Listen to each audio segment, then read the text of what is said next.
Assalamualaikum dan salam Sarawakku sayang, bersama saya Lia Amira Anarigos. Tumpuan berita malam. Kementerian Pelancongan Seni dan Budaya Malaysia MOTEK terus bekerjasama dengan para pemain industri yang lain bagi mempercepatkan fasa pemulihan industri pelancongan seni dan budaya di negara ini. Menterinya Datuk Seri Nancy Shukri memberitahu motivasi untuk meningkatkan usaha kerjasama tersebut adalah hasil daripada pelaksanaan projek rintis Gelembung Pelancongan Antarabangsa Langkawi LITB yang telah menjadi antara rujukan kerajaan sebelum memutuskan untuk membuka semula sempadan negara kepada pengunjung luar. Jelas beliau, matlamat utama adalah untuk memastikan semua penggiat dalam industri itu bangkit semula dan menjana pendapatan setelah 2 tahun terjejas ekonomi, malahan juga hampir lumpuh. Dalam satu hantaran di laman Facebooknya pada Isnin, Ahli Parlimen Batang Sadong itu mengalu-alukan kolaborasi serta jalinan strategik dengan pelbagai pihak bagi meningkatkan lagi daya tarikan negara ini di mata dunia. Terdahulu, beliau bersama pihak Tourism Malaysia telah mengadakan perbincangan dengan Qatar Airways yang diwakili pengurus serantau ASEAN Datuk Muzammil Muhammad. Perbincangan itu bagi memastikan program-program mempromosikan penerbangan sulung dari Asia Barat serta pakej-pakej pelancongan menarik yang berkaitan dilaksanakan dengan jayanya. Seterusnya di Sibu, seramai 55 anak yatim dari Kompleks Kebajikan Jumaani Tuanku Bujang menerima sumbangan duit raya bernilai RM100 setiap orang menerusi program amal Ramadan Yayasan Ragat pada Isnin. Program tersebut disempurnakan oleh pengerusi tetap Yayasan Ragat, Toh Puan Datuk Petinggi Ragat Kurdi Taib. Menurut pengurus Kompleks Kebajikan Jumaani Tuanku Bujang, Najila Nisa Suhaili, pihaknya amat berbesar hati di atas sumbangan kepada anak-anak yatim di kompleks itu.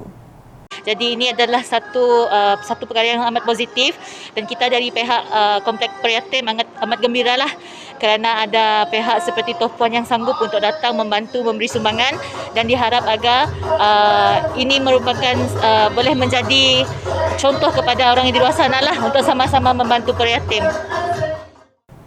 Najila Nisa dalam pada itu berharap inisiatif Yayasan Ragat itu dapat dijadikan contoh kepada masyarakat di luar sana agar turut sama membantu badan bukan kerajaan NGO untuk kelangsungan hidup anak-anak yatim di situ.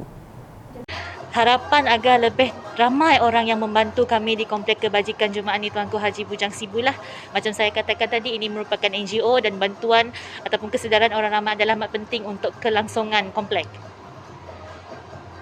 Sementara itu, seramai 100 golongan kurang berkemampuan diraikan dalam Majlis Sejambak Kasih Hari Raya Aidilfitri di Sri Aman pada Isnin. Menteri Pembangunan Wanita, Kanak-kanak dan Kesejahteraan Komuniti Sarawak, Datuk Seri Fatimah Abdullah telah menyempurnakan penyerahan sumbangan tersebut di Hotel BME Sri Aman. Program itu bertujuan membantu golongan kurang berkemampuan menyediakan persiapan menyambut Hari Raya Aidilfitri kelak. Setiap penerima menerima hamper dan duit raya yang dimasukkan terus ke akaun bank masing-masing. Selain itu, turut diadakan penyampaian kenyalang Gold Card KGC, bantuan ihsan kematian BIK, rakan strategik KGC dan kad orang kurang upaya OKU. Hadir sama Timbalan Menteri Pembangunan Bakat Sarawak merangkap Ahli Dewan Undangan Negeri Simanggang, Datuk Francis Harden Hollis, Adun Lingga Dayang Nur Azah Awang Sohor dan Pengarah Kebajikan Masyarakat Sarawak Noriah Ahmad.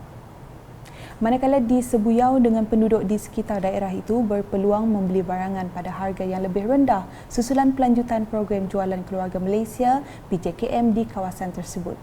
Menteri Utiliti dan Telekomunikasi Sarawak Datuk Julaihi Narawi memberitahu program itu menawarkan harga barangan dengan diskaun hingga 30%.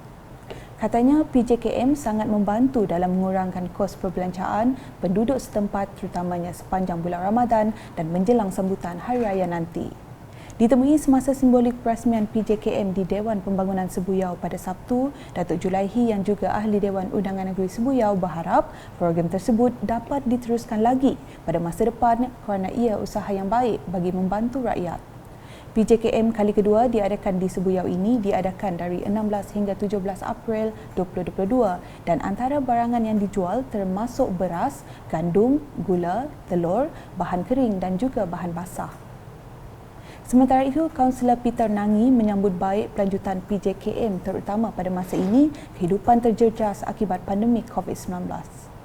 Terlebih lagi dalam masa masyarakat kita terkesan sangat kerana terlalu lama MCO, PKP dulu. Jualan yang macam ini memanglah sangat nanti dialu-alukan kita. Sekurang-kurangnya kita dapat membeli dengan harga yang lebih murah. Ke perkembangan di Miri, Jawatan Kuasa Tetap Perayaan Islam Daerah Limbang telah menganjurkan majlis sambutan Nuzul Al-Quran peringkat daerah Limbang di Masjid Jannatul Firdaus pada Isnin. Antara pengisian program ialah solat maghrib berjemaah, iftar bersama masyarakat serta sesi ceramah Nuzul Al-Quran yang disampaikan Pegawai Latihan dan Pembangunan Hikmah Sarawak Al-Fadil Ustaz Sarbini Dahlan.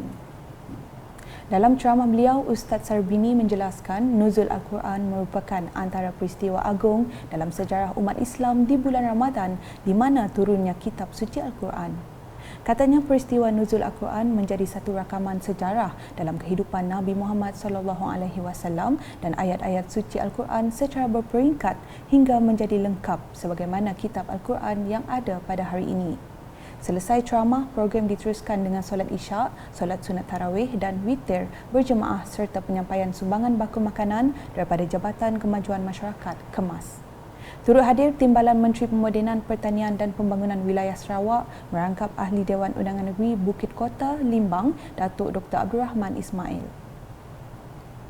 Berikutnya mengenai penganjuran program ziarah UKAS Komuniti Semarak Ramadan bertempat di Surau Nur Permai, Serikei. Anjuran bersama UKAS dan Surau Nur Permai, program pada Isnin itu juga bersempena dengan perasmian Surau Nur Permai dan dihadiri kira-kira 80 orang jemputan. Dalam majlis itu, Ahli Dewan Undangan Negeri Repok Datuk Seri Huang Tiong Si yang turut hadir telah menyumbangkan sebanyak RM3,500 sebagai dana aktiviti tahunan surau berkenaan di bawah peruntukan projek kecil luar bandar MRP. Menurut Datuk Seri Huang, penganjuran majlis berbuka puasa seperti ini dapat mengeratkan lagi hubungan silaturahim sesama masyarakat kerana bulan Ramadan adalah bulan yang suci bagi umat Islam dan diwajibkan melakukan ibadah puasa. Beliau turut bersyukur kerana Sarawak dipimpin oleh pemimpin yang berwibawa dan berpandangan jauh iaitu Premier Sarawak Datuk Petinggi Tan Sri Dr. Abang Abdul Rahman Zohari Tun Datuk Abang Openg. Katanya ini dilihat apabila Premier Sarawak sentiasa meluluskan projek transformasi luar bandar RTP di kawasan Repok. Laporan seterusnya, Ahli Dewan Undangan Negeri Batu Danau Paulus Palu Gumbang telah mewakili Timbalan Menteri Pembangunan Luar Bandar merangkap Ahli Parlimen Limbang Datuk Hasbi Habibullah merasmikan majlis kesyukuran makan malam Hari Paskah Sempena Hari Keluarga Gereja St. John Liok Batu. Dalam ucapannya, beliau mengucapkan tahniah kepada pihak gereja dan penduduk kampung kerana menganjurkan Hari Keluarga Gereja. Katanya sambutan Hari Keluarga ini akan lebih mengeratkan hubungan solidariti dalam kalangan umat Kristian dan penduduk setempat. Pada majlis itu, Paulus telah mengumumkan geran berjumlah RM50,000 bagi projek menambah baik bangunan gereja St. John Liok Batu. Selanjutnya, Jabatan Kerja Raya JKR Sarawak telah memeterai Memorandum Persefahaman MOU bersama dengan Lembaga Jurutera Malaysia BEM di Auditorium JKR Sarawak di Kuching pada Isnin. Pengarah JKR Sarawak Datuk Insinyur Zuraimi Sabki memberitahu objektif MOU tersebut adalah untuk membenarkan, membantu dan menyokong BEM bagi menubuhkan dan mengendalikan pejabat sekretariat di Ibu Pejabat JKR Sarawak bertempat di Wisma Saberkas serta menyediakan sokongan pentadbiran untuk memudahkan jurutera dan individu berdaftar di wilayah Sarawak.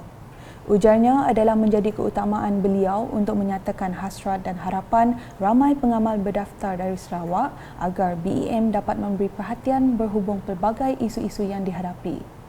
Dengan adanya pejabat sekretariat BEM Kuching, hubungan antara orang atau pengamal berdaftar dari Sarawak dan BEM dapat dieratkan melalui komunikasi yang lebih berkesan.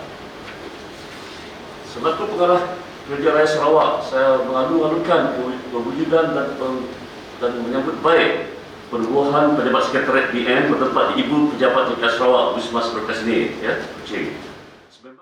Jelas beliau lagi, inisiatif tersebut turut mendapat sokongan padu daripada Kerajaan Sarawak menerusi Kementerian Pembangunan Infrastruktur dan Pelabuhan Sarawak serta telah mendapat persetujuan dan juga sokongan daripada Kabinet Sarawak. Sekian edisi malam bersama saya Lia Amira. Berita lebih lanjut boleh didapati di semua platform media sosial UKAS termasuk portal ukas.sarawak.gov.my dan UKAS Channel di YouTube. Salam Ramadan dan salam UKAS.